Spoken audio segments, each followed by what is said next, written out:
बाज़ार में ब्लास्ट हुआ हो, वो एक नेग्लिजेंस थी। आपने हमारी जो एक पुलिस फोर्स है वो सक्षम है, एंड जो इंक्वायरीज हुई है और उसमें जो हमारे FSL के जो डिपार्टमेंट है और हमारी Shimla police, district police specially, जो हमारे SP ऑफिसर, हमारे SP साहब गांधी जी, उनका जो प्रयास रहा और वो एक सराहनीय प्रयास है। और उसके बावजूद जो वहाँ पे इंक्वायरीज आई है वो वही इंक्वायरीज और वो जो इंक्वायरी के बाद जो रिपोर्ट आई है वो वही रिपोर्ट आई है जो हमने वहाँ पे स्पॉट पे जाके देखा था। तो लोगों को कोई शंका थी, र्यूमर्स थे, आप लोग तो समझते हो क्योंकि आप लोग हर जगह जाते हो, मीडिया को हर चीज़ का पता होता है। तो र्यूमर्स कुछ काफ़ी चल रहे थे वहाँ पे। उन र्यूमर्स को ख़त्म करने के लिए माननीय मुख्यमंत्री महोदय से और DGP साहब से रिक्वेस्ट किया गया था कि एक हाई लेवल इसमें इंक्वायरी की जाए। तो जो इंक्वायरी की गई है वो अल्टीमेट इंक्वायरी है। अब NSG हिंदुस्तान की सबसे बड़ी एजेंसी है, उनकी जो ये टीम आई है उस टीम ने भी ये इंक्वायरी की और फाइनली एक जो रिपोर्ट आई है अभी, तो उसमें ये आया कि सिलेंडर लीकेज का जो मामला वो सामने आया है। तो जो एक डाउट था लोगों के मन में और एक शंका थी कि कहीं ये कुछ गलत तो नहीं है, वो अब जिसे कहते हैं लोगों को तसल्ली हो गई है। और हम खुद भी स्पॉट पे गए थे, एडमिनिस्ट्रेशन के साथ भी गए थे। वो एक बहुत ही वनरेबल पॉइंट बन गया है। इतनी कम जगह में इतना आपने रेस्टोरेंट चलाना और साथ में किचन चलाना और साथ में आपके पास गैजेट्स, इलेक्ट्रॉनिक गैजेट्स हैं, गैस सिलेंडर्स हैं, कई कुछ चीज़ें, तो ये अभी के लिए नहीं, ये आगे के लिए भी एक खतरे का एक जिसे कहते हैं आपने एक माध्यम पैदा कर लिया है।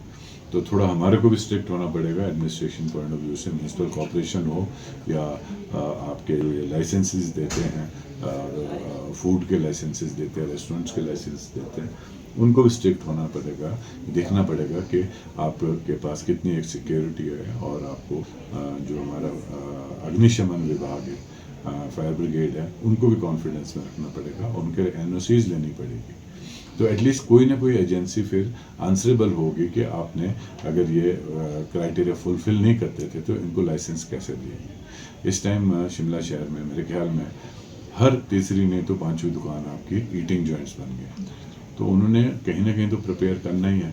और जो आपके प्रिपेयर करने के लिए जब आप एक किचन खोलते हो उसमें इतने इलेक्ट्रिकल गैजेट्स आ जाते हैं और साथ साथ आपके सिलेंडर्स आ जाते हैं, तो ये इतना ख़तरनाक बन जाता है कि एक किस्म से खुद ब खुद ही जिसे कहते हैं एक मौत का कुआं बन जाता है। और इसके लिए सोच समझ के सरकार को स्ट्रिक्ट एक्शन लेना पड़ेगा। की जो प्रॉब्लम है उसके लिए मैं मानता हूँ, मैं यहाँ का विधायक हूँ और मैं ये बात मानता हूँ कि वाकई ही प्रॉब्लम आई है और कई जगह लोगों को टाइमली पानी नहीं मिला और कई जगह जो टाइम बाउंड था कि तीसरे दिन पानी मिलेगा या चौथे दिन पानी मिलेगा, वो भी हमारे से वादा पूरे नहीं हुआ। उसके लिए उस बात को मैं मानता हूँ, जो सच्चाई है उस बात को मानना चाहिए। पर लेकिन ये हर साल ही ऐसा चल रहा है। बरसात में आपकी गाद आ जाती है, सर्दियों में पाइपें जैम हो जाती है, गर्मी में पानी नहीं होता है।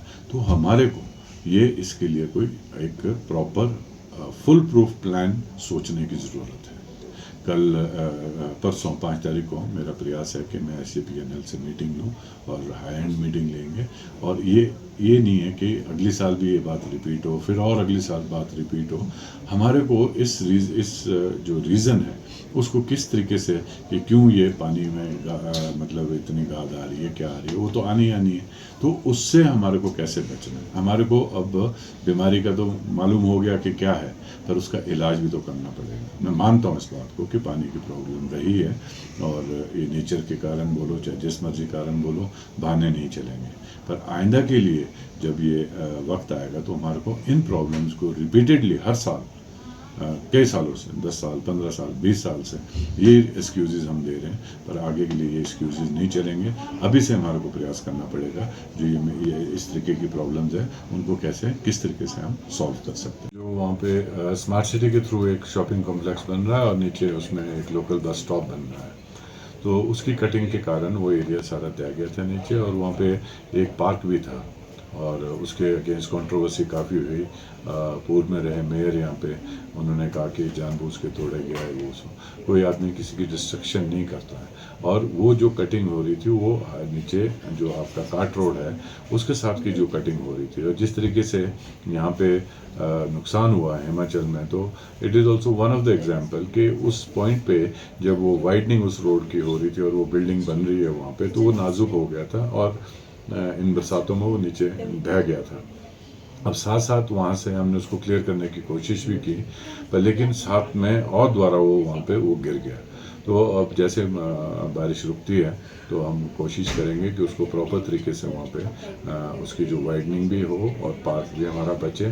और वहाँ पे एक और एसेंशियल सर्विसेज है, वो ट्रांसफार्मर वहाँ पे है जो कि केटर करता है बहुत बड़े एरिया को, संजौली एरिया को और एडजॉइनिंग संजौली के एडजॉइनिंग एरिया को।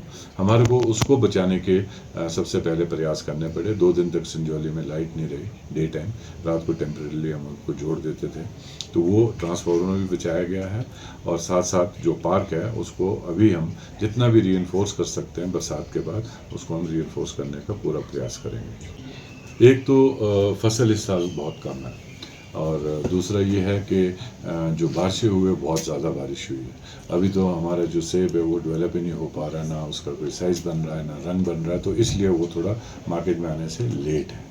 और दूसरा इशू जो बरसात का है, बरसात में जो नुकसान हुआ है वो बहुत सालों बाद इतना नुकसान हुआ है, कई सालों बाद इतना नुकसान हुआ है। अनफॉर्चुनेटली हमारी सड़कें थी वो ढह गई है, बगीचे बैठ गए हैं, लोगों के मकान बैठ गए हैं, साथ साथ गांव के गांव में दरार आ चुकी है, और 7-8 घर का लगातार, मतलब जिसे कहते हैं एक खतरा बन के रह गए हैं, और कई जगह घर ढह गए हैं।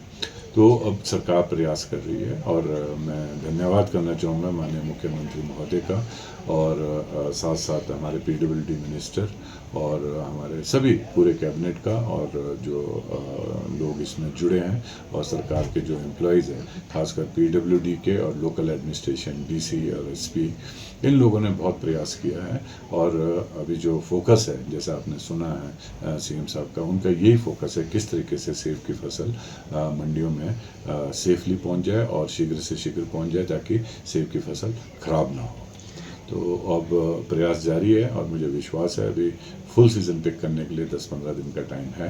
हम उससे पहले पहले पूरा जो लिंक रोड्स हैं और जहाँ से सेब निकालना है उसके लिए व्यवस्था करेंगे। एक बहुत बड़ी जो चेंजेस आए हैं इसमें, जो इस बार प्रयास किया है कांग्रेस गवर्नमेंट ने, और ख़ास करके हमारे माननीय मंत्री जगत सिंह नेगी जी ने, और तो किलो के हिसाब से सेब को बेचने के लिए, ये एक बहुत बड़ी रेवोल्यूशन है एप्पल इंडस्ट्री के लिए, and that has to be implemented.